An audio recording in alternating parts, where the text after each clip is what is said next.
Olen Ohtosen Pertti Kainalainen, kuvataiteilija.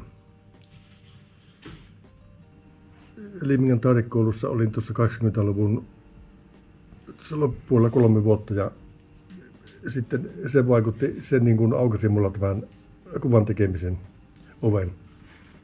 Ja sillä tiellä tässä ollaan menossa.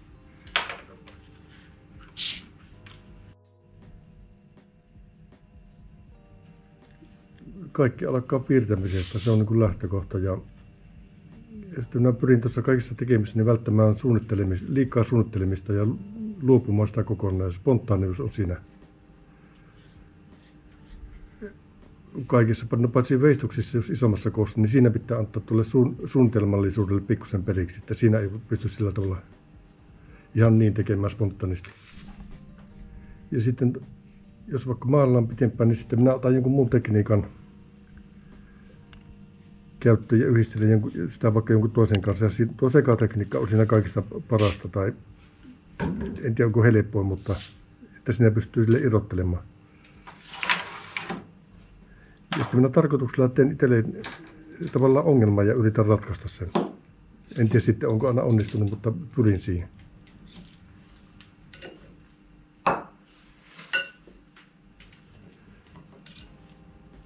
Niin kuin vaikka grafiikassa kuivaneula tekniikka, niin siinä ei tarvitse kuin pelin palaa vaikka rautanaudalle, niin sillä pääsee tekemään jo lauta.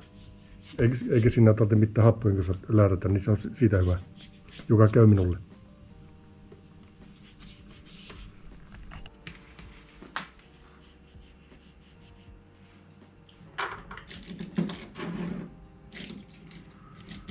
Ja sitten monesti, että mitä on tarvikkeita tai materiaalia, niin se ratkaisee, minkälaista työstä tulee, mitä on tarjolla.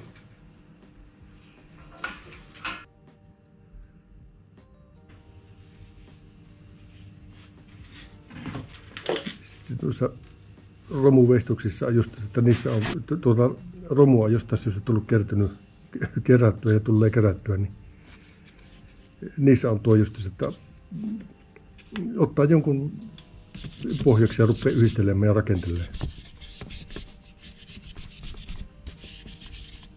Ja se lopputulos on monesti sitten ihan yllätys.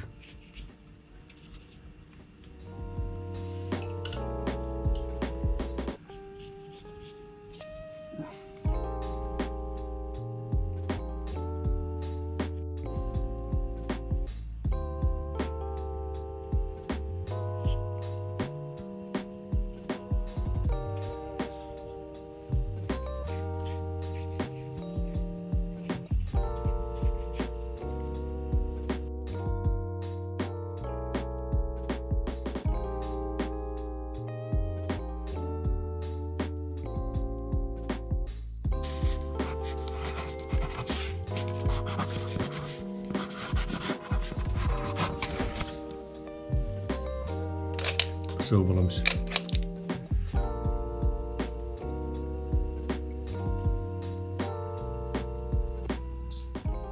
Oukke Mattas Ouluinen taidemaalari. Sitten Helsingissä on taidekoti Kirpilässä on tuo Mattashuone. Siis erittäin hieno kokoelma Mattaksen töitä.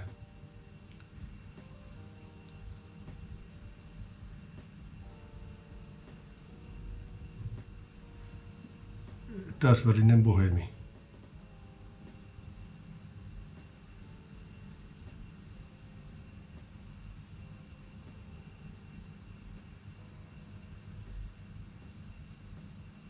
Oulusta lähtöisin.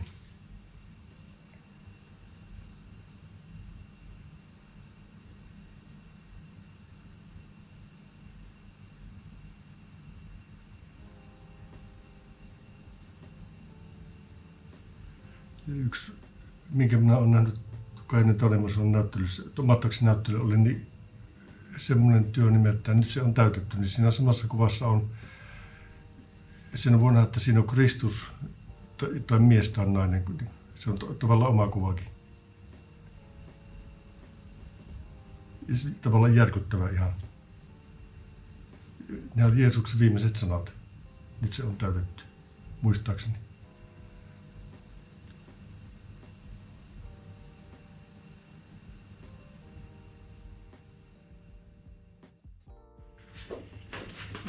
Tässä on eilinen.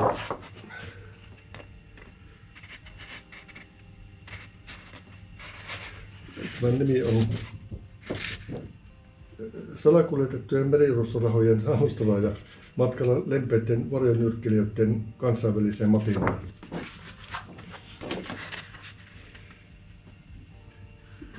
Sillä kun minä saan tämän työn valmiiksi, niin joka kerta se nimi tulee sen jälkeen melkein heti. Että minun ei tarvitse sitä ruveta miettimään, että se tulee niin kuin automaattista. En tiedä minkä takia.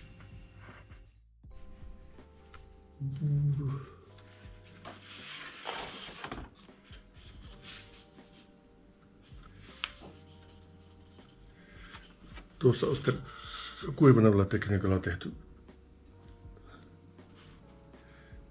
Tämä käy spontaanitekniikka. Tässä ei tarvitse olla kuin peltilaatta ja vaikka rautanaulla, niin pystyy tuon laatan tekemään. Tässä on hauta ja se tukkiteatterissa.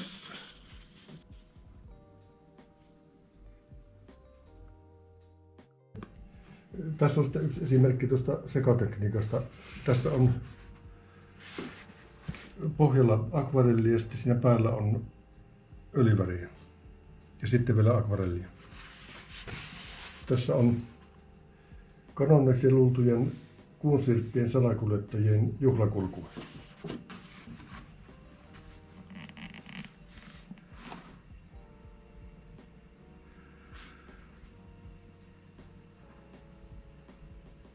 Tämä on tehty täysin siis spontaanisti, että ei mitään, minä olen varannut lätkin väriä vaan tuohon ja sitten ei mitään suunnitelmia.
Tässä on yksi esimerkki tästä romusta tehdystä niin sanotusta kitarasta. Tuossa pastakauha on tuossa ja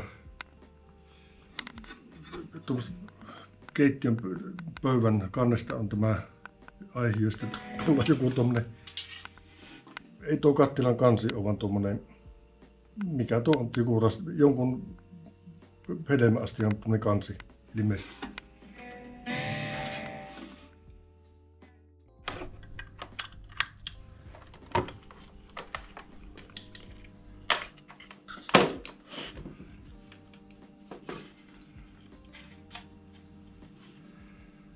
Siinä on vaikeiden synnytysten suojelupyhimys. Nämä syntyy spontaanisti, että mitä roipetta mulla on tuolla tarjolla, nämä rupeava yhdistelemään ja teen.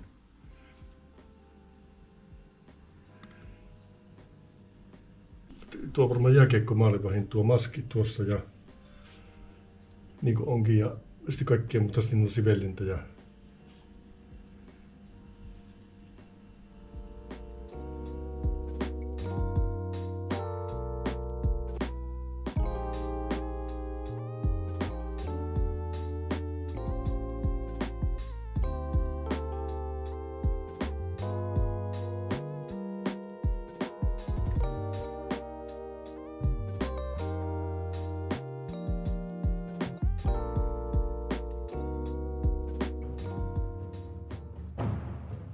unettomuudesta kärsivät enkelit lentävät näkemättä jääneiden unien läpi.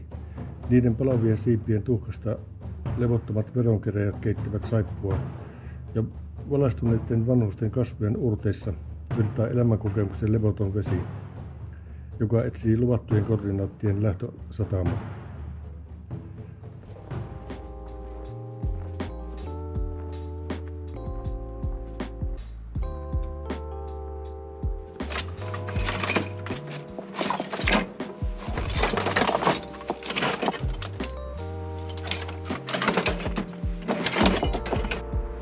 Joku antilooppi tai.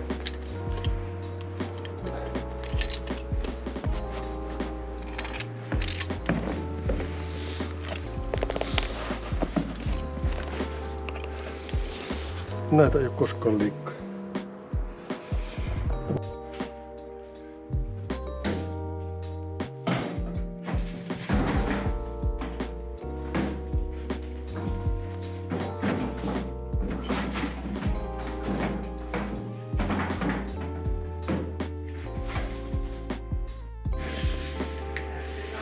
Nämä on siis Kaleruhangan.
Sokeat kalat kuljettavat sydämissään mustia lasihelmiä, joiden hiojan ammattitaito on tarkkailun alla, kun asiantuntijat on kutsuttu koolle, eikä kukaan havainnut, että meren veri oli meille ankara ja kuolemanottolapset eivät saaneet noutaa syntymätodistuksia.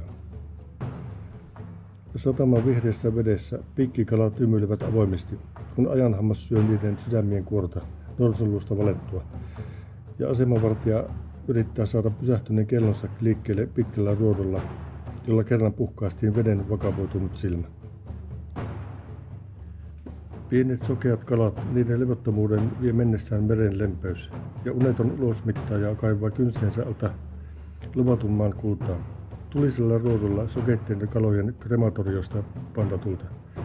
Sen silmissä vuoroveden levottomuus luostuttaa lempeiden enkelien kosteat huulet.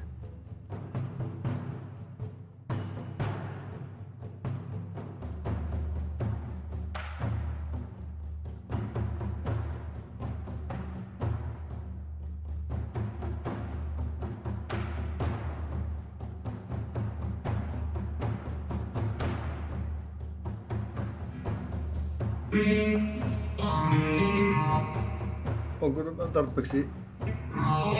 No kunhan jotakin.